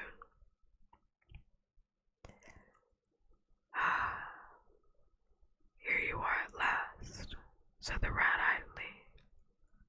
By your freak, we expected you ages ago. Look, Bangor, he has brought the pup. A long nose poked over the first rat's shoulder. It had a friend. What a tidbit she is, said Bangor in a smooth, rich voice. I will allow you the entire boy, if I may have the sweetness of the pup to myself shed. It is tempting, but he is more bone than meat, and she is such a morsel, said Shed. I find myself quite torn by your offer. Stand you, boy. Let us better tell your stuffing. The roaches had been freaky, the bats intimidating, but these rats were purely terrifying. Sitting back on their haunches, they were a good 6 feet tall, and their legs, arms, whatever you call them, bulged with muscle under the gray fur. But the worst part of it all was their teeth, 6-inch incisors that protruded out of their whiskered mouths. No, the worst part was that they were clearly planning to eat Gregor and Boots. Some people thought rats didn't eat people, but Gregor knew better. Even the regular-sized rats back home would attack a person if they were helpless. Rats preyed on babies, old people, the weak, the defenseless. There were horror stories. The homeless man in the alley, a little boy who lost 2 fingers. They were too horrible to think about. Gregor slowly rose to his feet, retrieving the torch but keeping it down at his side. He pressed Boots back against the cavern wall. Fagger's nose quivered. This one had fish for supper, mushrooms, grain, and just a bit of leaf. Now that's flavorful, you must admit, Shed. Ah, but the pup is gorged on stew, cow, and cream, returned Shed. Not to mention, she's clearly milk-fed herself. And now Gregor knew what all the fuss about bathing had been. If the rats could detect a handful of greens he'd eaten hours earlier, they must have an unbelievable sense of smell. The Underlanders hadn't been rude when they wanted him to bathe. They had been trying to keep him alive. Dun dun dun dun dun dun dun dun dun dun dun dun.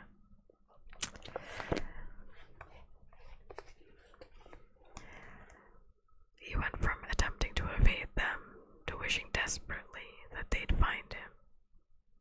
He had to hold the rats off. It would give him time. To be completely honest, if I was the Underlanders, I would have just let them die.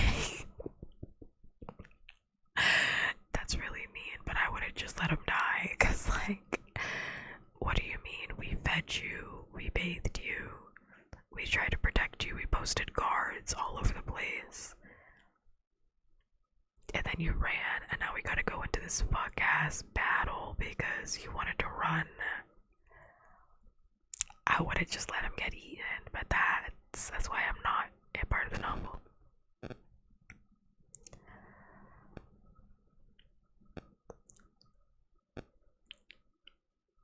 Vicus had said killing him would give the roaches no time. By time, did the Underlanders simply mean more life?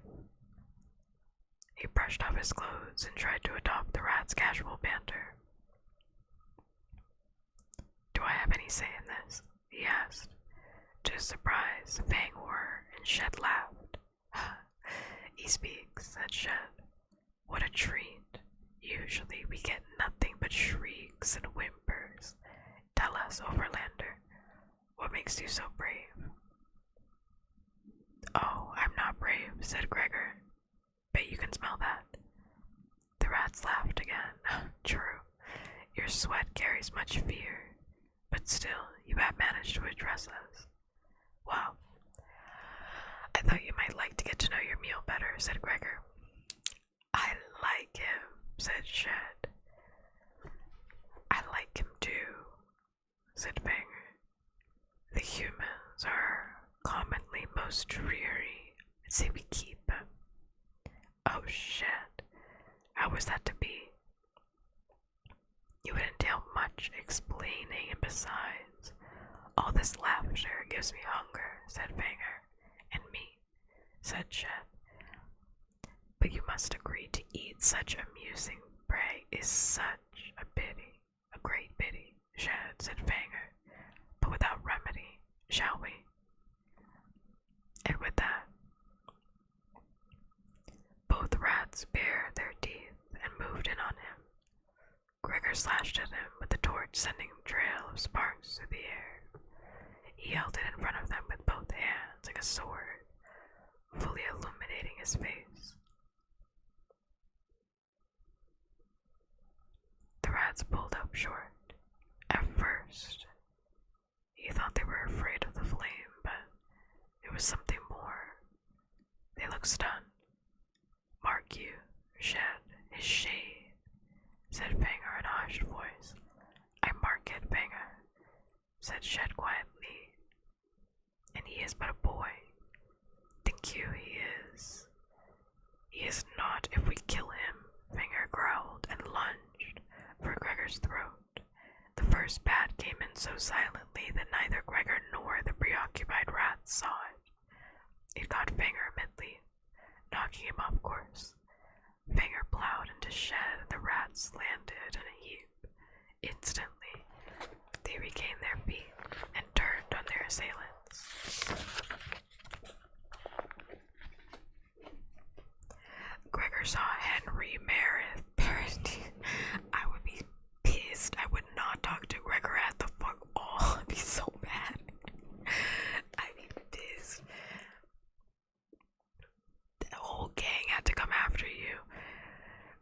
Henry, Meredith, Perdita, all had to come after you, zigzagging their bats above the rats' heads.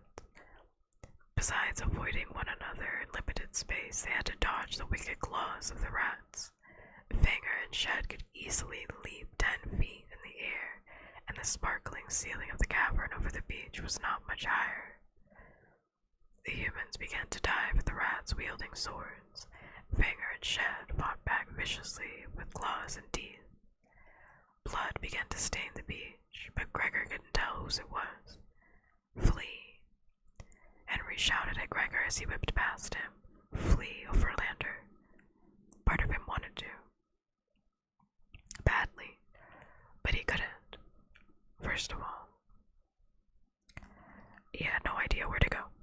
His boat was high on the beach and the tunnel, well, he'd rather take his chances in the open than the tunnel if he had to deal with the rats. More important, he knew the Underlanders were only here because of him. He couldn't just run away to leave them to face the rats. But what could he do? At that moment, Shed got the wing of Merritt's bat in his teeth and hung on. The bat struggled to free itself, but Shed held fast. Perdita came in behind Shed, taking off his ear with one stroke of her sword. Shed gave a howl of pain, releasing Merritt's bat.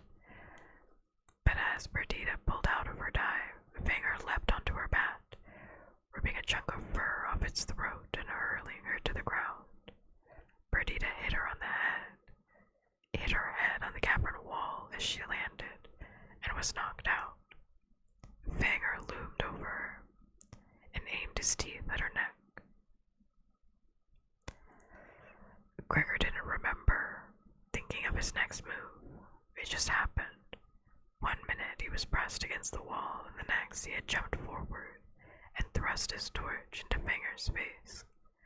The rat shrieked and stumbled backward right into Henry's sword. Fanger's lifeless body fell to the ground, taking the sword with it. Fanger's shriek finally woke Booze, who took one look over Gregor's shoulder and began wailing at the top of her lungs. Her cries echoed off of the wall, setting Shed into a frenzy and disorienting the bats. "How fly you, Merith?" yelled Henry. "We can hold," cried Merith, although his bat was spraying blood from its wounded wing. Things didn't look good. Merith's bat was losing control. Henry was unarmed, Perdita was unconscious, her bat was gasping for air on the ground, Boots was screeching, and Shed was insane with pain and fear. Though bleeding badly, he had lost none of his speed or strength. Meredith was trying desperately to keep the rat from Perdita, but he was just one guy. Henry flew interference, but he couldn't get in too close without a sword. Gregor crouched over Perdita, holding the torch.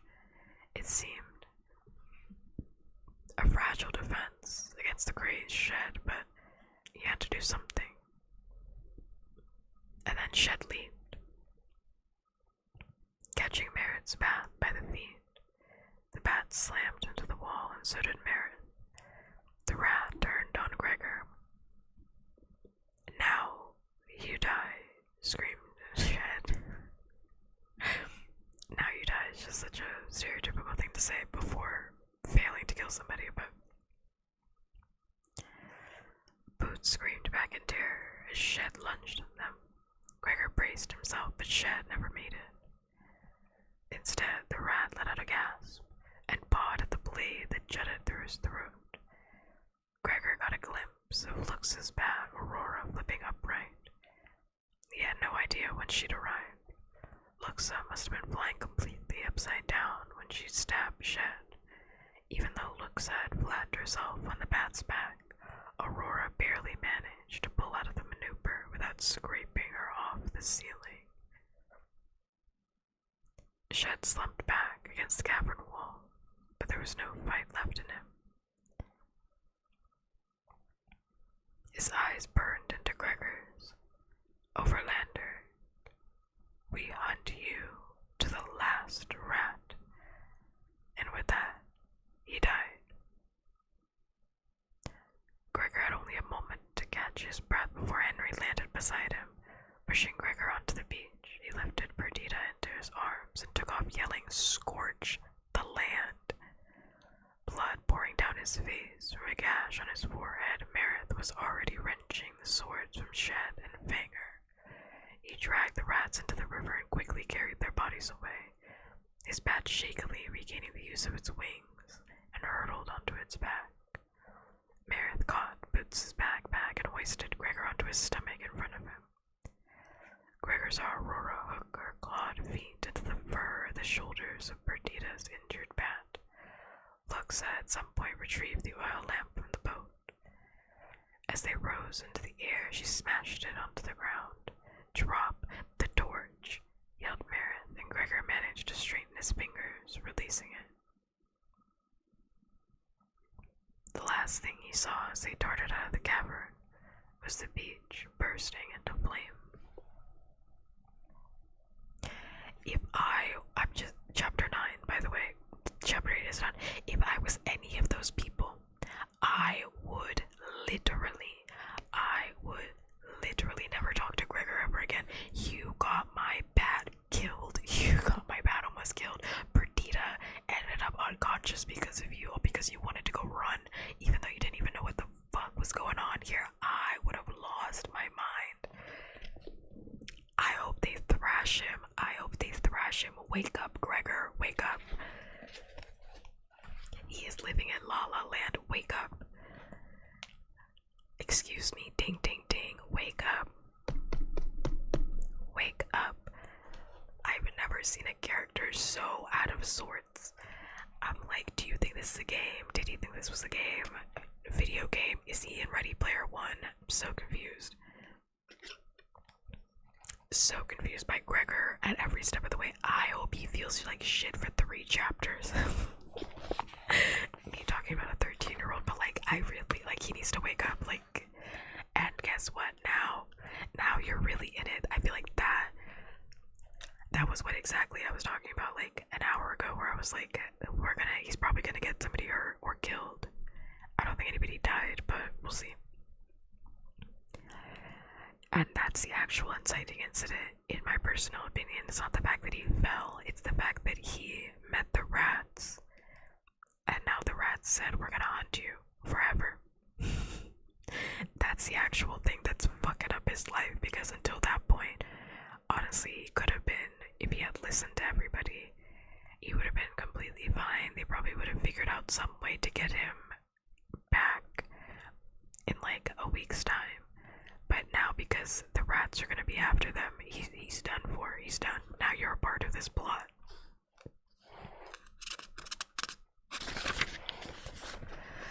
Alright, chapter 9. I'm just gonna keep reading because I feel like there's more nonsense and I really need him to get a thrashing. Gregor watched the water flash under his eyes as he clung to the bat. For a moment, he felt relieved to have escaped the rats, but the fear of hurtling through the air on a wounded bat quickly overcame him. Boots had her arms clasped so tightly around his neck that he could barely breathe, let alone speak. And what would he say to Meredith anyway? Wow, I'm really sorry about that old thing back on the beach. He had no idea, of course, about the rats. But hadn't the Underlanders tried to warn him? Night-night, Fennec. Good night.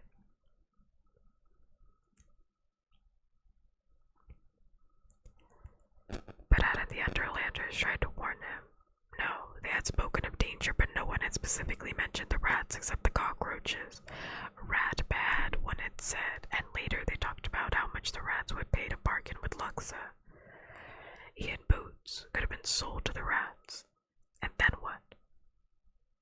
He felt nauseous, and he shut his eyes to block out the churning water. The image of the carnage on the beach filled his head, and he decided the view of the water was much better. It turned to blackness as the light from the fire diminished. When the light flickered off, the waves again, he knew they were nearing Regalia. A group of Underlanders waited on the dock. They whisked the unconscious Perdita and her bleeding bat away. They tried to take Meredith on a stretcher, but he brushed them off and insisted on helping to carry his bat inside. Gregor sat on the dock where Meredith had shoved him as they landed, wishing he could disappear. Boots was quiet now, but he could feel her little muscles were rigid with fear. 15, 20 minutes passed maybe, he couldn't tell. Up, someone snarled at him, and he saw Meredith glaring down at him. The gash on his forehead was bandaged, the right side of his face bruised and swollen.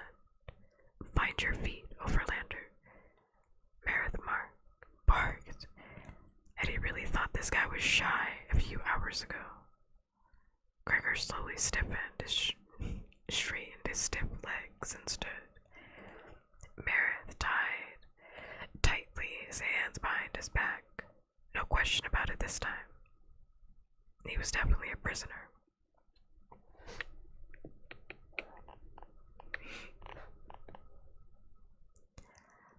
Another guard joined Meredith and they marched to Gregor ahead of them. His legs moved numbly. What would they do to him now? He paid no attention to where they were going. He just walked whatever way he was pushed. He had a vague sense of climbing a lot of stairs before he entered a large diamond-shaped room. There was a table in the middle of it. Meredith pushed him down on a stool by a roaring fireplace. The two guards stepped back a couple paces, watching him like hawks. I'm that dangerous, he thought foggily. Boots began to stir on his back. She tugged on one of his ears. Home, she pleaded, go home. Gregor had no answer for her. People were hurrying past the door, talking in excited voices. Some peered in at him, but no one came in. In the warmth of the fire, he realized he was frozen. He was soaked in the river water up to his waist and shivering from the wind and the horror of what he had witnessed, of what he had taken part in, of what he had caused. You didn't take part in it, you caused it. This is your fault. It's all your fault. Boots was in better condition. Her backpack seemed waterproof, and she was pressed up against him. Still, her toes felt like ice when they brushed against his arm. Fatigue watched over Gregor, and he wished he could just lie down. Just lie down and fall asleep, and wake up in his bed where he could see the car lights flashing across the wall. But he had given up thinking this was a dream. What had happened to the Underlanders, Perdita, her wounded bat, and Maritz? If they died, it would be his fault. He wouldn't even try to argue that. Just then Luxa appeared, burning white with fury. She crossed the room and struck him on the face. His head snapped to the side and Boots let out a cry. "No hitting," she squeaked. "No, no, no hitting." She shook her tiny index finger at Luxa. Hitting was absolutely forbidden in Gregor's house. And it had only taken Boots a few timeouts to realize it. Apparently, it wasn't acceptable among the Underlanders either, because Gregor heard Vix's voice ring out sharply from the doorway. "Luxa!" Looking like she'd love to slap him again, Luxa stalked to the mantel and glared into the fire. "For shame, Luxa," Vicus said, crossing to her. She turned on him, spitting venom. "2 flyers down, and we cannot awaken Perdita because the Overlander must escape. Strike him. I say we throw him into the Deadland and let him take his chances," shouted Luxa. "Be that as it may, Luxa, this is not seemly," said Vixus. And Gregor could see the news that it at him. "Both rats are dead?" he asked. "Dead and in the river," said Luxa. "We scorched the land." "This matter of we, you, and I shall take up later," said Vicus severely. "The council is not pleased." "I care not what pleases the council," muttered Luxa, but she avoided Vixus's gaze. So she wasn't supposed to be there, thought Gregor. She's in trouble too. He wished he could enjoy the moment, but he was too racked with worry, guilt, and exhaustion to care. Motherfucker, you could have been sleeping in your bed, and now look at you. He could have been sleeping in bed, nice and cozy by a fire. Instead, he wanted to do hood rat shit, and guess what? Now look at where he is. Ooh. Ooh. Ooh.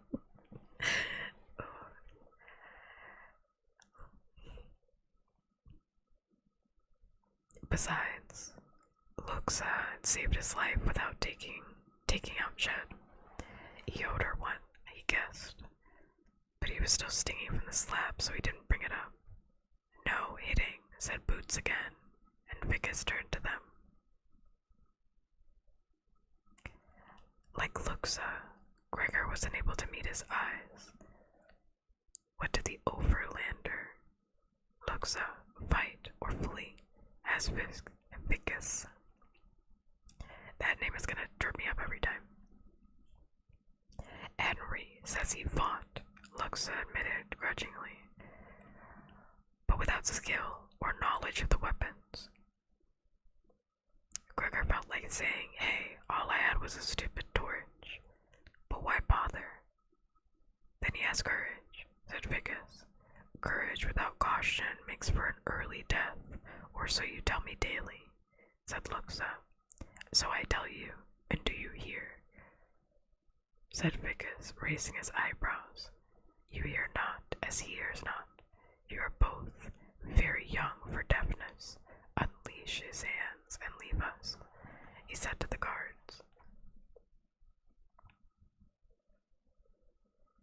Gregor felt the blade cut through the ropes on his wrist. He rubbed the marks, trying to restore circulation to his hands. His cheek throbbed, but he wouldn't give Luxa looks at the satisfaction of seeing him touch it. Boots reached over his shoulder and touched the creases on his wrists. Ow, she whimpered. Ow. I'm okay, Boots, he said, but she just shook her head. Gather us here, said Vickers, sitting at the table. Neither Gregor nor Luxa moved. Gather us here, for we must discuss, said Vickers, slapping his hand on the stone surface. This time, they both took seats as far away from each other as possible. Gregor pulled Boots up over his head and out of the backpack. She settled on his lap, wrapping Gregor's arms tightly around her and looking at Vickers and Luxa with large, solemn eyes.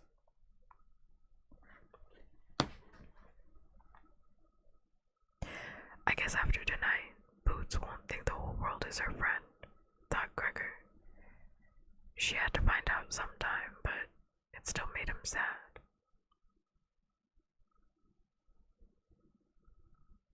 Vickers began. Gregor the Overlander, there is much you do not understand. You do not speak, but your face speaks for you. You are worried. You are angered. You believe you were right to flee those who kept you against your will, but fear sorely that we have suffered in your saving. We told you not of the rats, yet Luxa blames you for our losses. We seem to be your enemy, and yet we gave you time.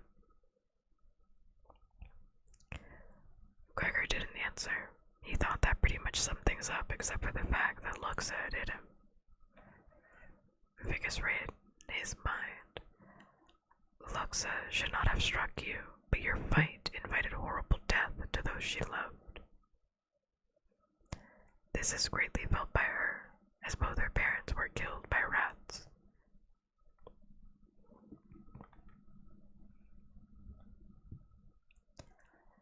Luxa gasped. That is not his affair. She looked so distressed that Gregor almost objected as well. Whatever she had done to him, this wasn't his business. But I make it so, Luxa, as I have cause to believe that Gregor may himself lack a father, continued Vickers. Now it was Gregor's turn to look shocked. How do you know that? I do not know for sure. I only guess. Tell me, Gregor the Overlander, do you recognize this? Vickers reached in his cloak and pulled something out. It was a metal ring. Several keys dangled from it, but it was the roughly braided loop of red, black, and blue leather that made Gregor's heart stop. He had woven it himself during arts crafts class, wow, at the very same summer camp that Lizzie was at now. You could make 3 things: a bracelet, a bookmark, or a keychain. Gregor had picked the keychain. His father never went anywhere without it.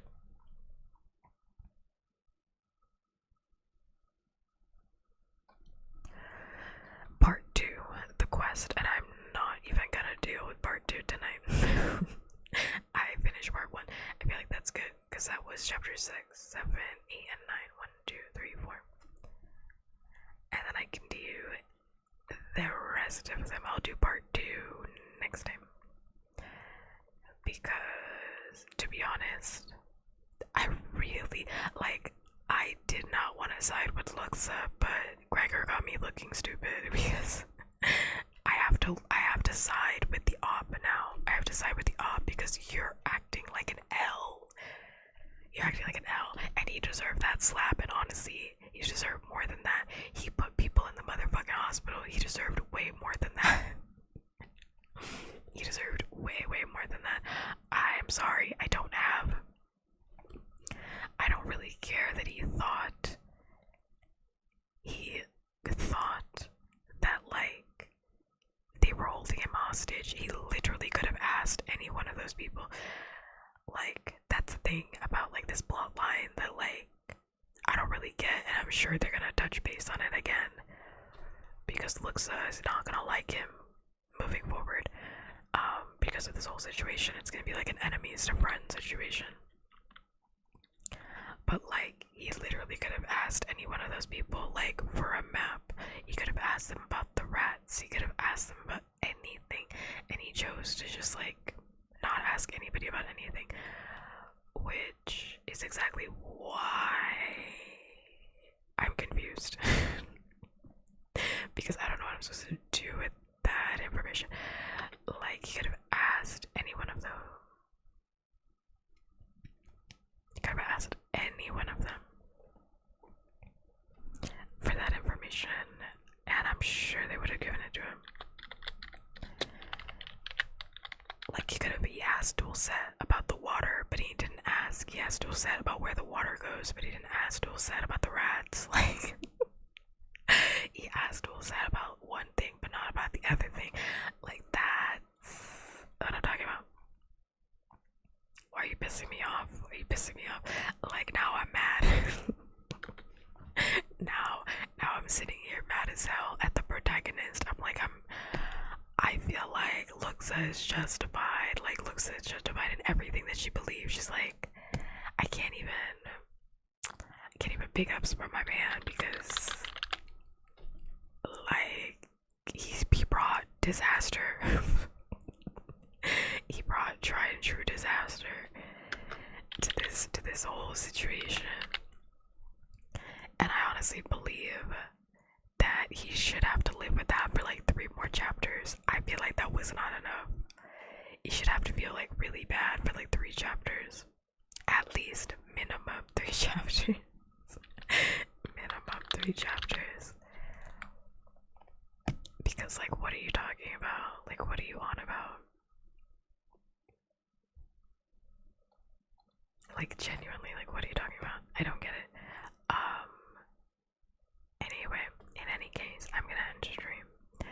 I'm actually not gonna raid out tonight. I'm just going to end. So, thank you so much to everybody tuning in stream today. I really appreciate it. I will be back on Monday for other things. If you want to follow me, I'm active on Twitter, I'm active on Discord. If no one's told you today, you are in fact loved by it and appreciated every single day of your life. And if I